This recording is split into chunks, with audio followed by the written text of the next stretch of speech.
నమస్కారం అండి, లాస్య అభిరుచులకి స్వాగతం.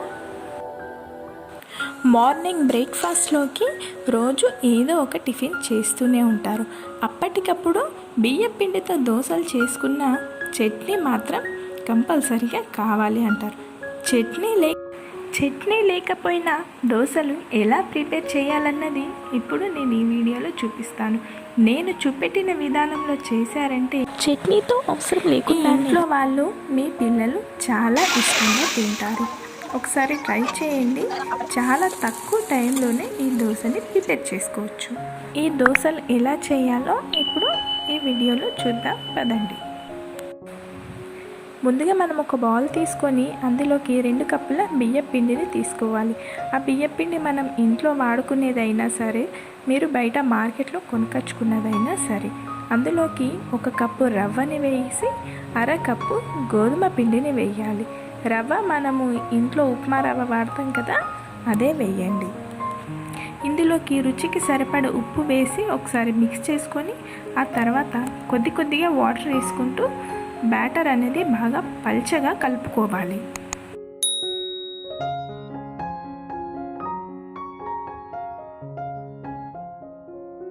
ఇలా విస్కర్తో మిక్స్ చేసే కన్నా మనము చేతితో మిక్స్ చేసుకుంటే చాలా ఈజీగా మిక్స్ చేసుకోవచ్చు. సో పిండి ముద్దలు ఏం లేకుండా ముందుగా ఇది మనం చిక్కగా కలుపుకోవాలి. 2 కప్పుల బియ్యం పిండి, 1 కప్పు రవ్వ, 1/2 కప్పు గోధుమ పిండి. దీనికి నీళ్ళు ఎన్ని సరిపోతాయి అన్నది కరెక్ట్గా కొలత ఏం లేదండి.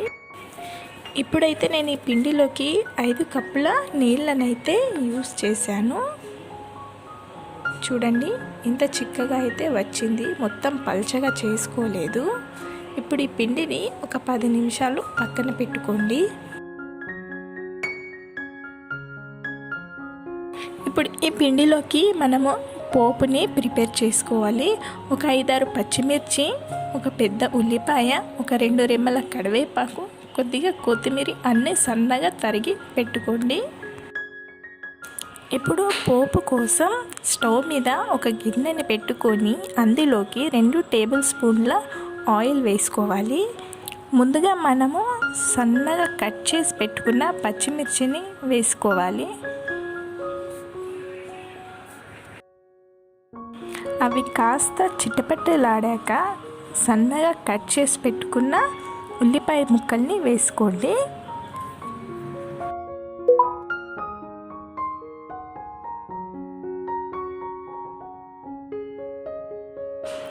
ఇవి కూడా కాస్త ఫ్రై అయ్యాక సన్నగా కట్ చేసి పెట్టుకున్న కరివేపాకును కూడా వేసుకోండి. ఇవి మొత్తం ఫ్రై చేసుకోవాల్సిన అవసరం లేదు, ఒక 50% ఫ్రై అయితే సరిపోతుంది.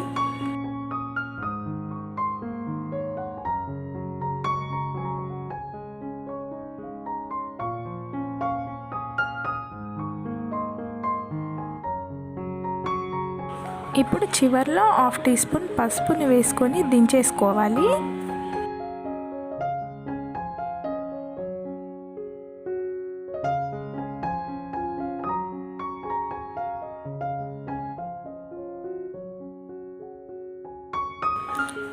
ఇప్పుడు ప్రిపేర్ చేసుకున్న పోపుని ఈ పిండిలో వేసుకొని మిక్స్ చేసుకోవాలి. సన్నగా కట్ చేసి పెట్టుకున్న కొత్తిమీరను కూడా ఇందులోనే వేసేయండి.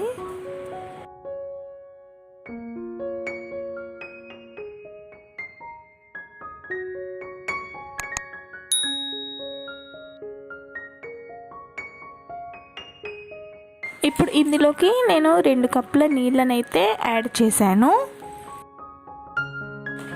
ఇప్పుడు 20 నిమిషాలు ఈ పిండిని పక్కన పెట్టి ఉంచాను. 20 నిమిషాల తర్వాత ఈ పిండి కాస్త చిక్కబడింది.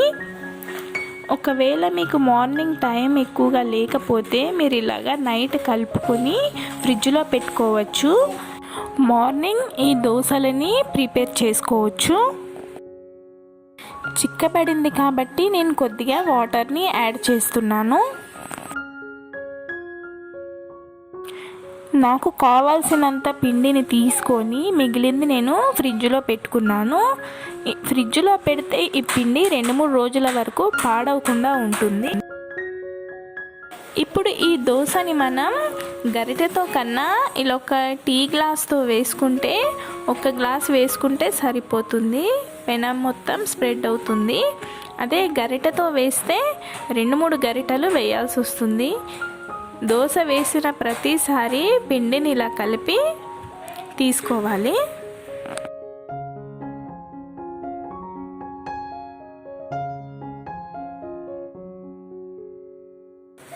దోశ వేసే ముందు పెనాన్ని పెట్టుకొని బాగా హీట్ చేసుకోవాలి. మీది నాన్ స్టిక్ ప్యాన్ అయితే పెనం పైన ఆయిల్ వేయకుండా దోశ అనేది అంటుకోకుండానే వస్తుంది. మీ పెనం నాన్ స్టిక్ కాకపోయినా ఒక్కసారి ఆయిల్ వేస్తే సరిపోతుంది. ప్రతిసారి ఆయిల్ వేయాల్సిన అవసరం లేదు.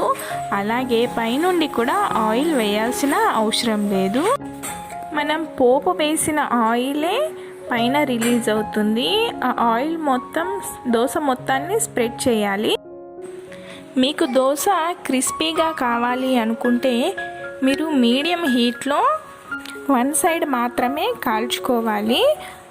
దోశ పెనాన్ని అటు ఇటు జరుపుకుంటూ కాల్చుకోండి. ఒకవేళ మీకు కాస్త సాఫ్ట్గానే కావాలి అనుకుంటే 2 సైడ్ హై ఫ్లేమ్లో పెట్టి కాల్చుకోవాలి.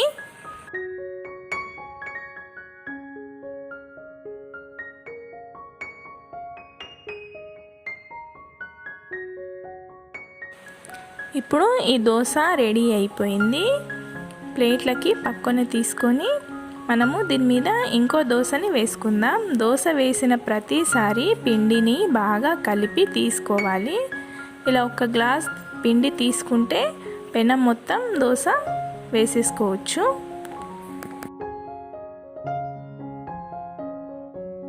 దీనికి మనం ఎక్స్ట్రా ఆయిల్ వాడాల్సిన అవసరం లేదు. మనము పిండిలో పోపుకు వేసిన ఆయిలే సరిపోతుంది.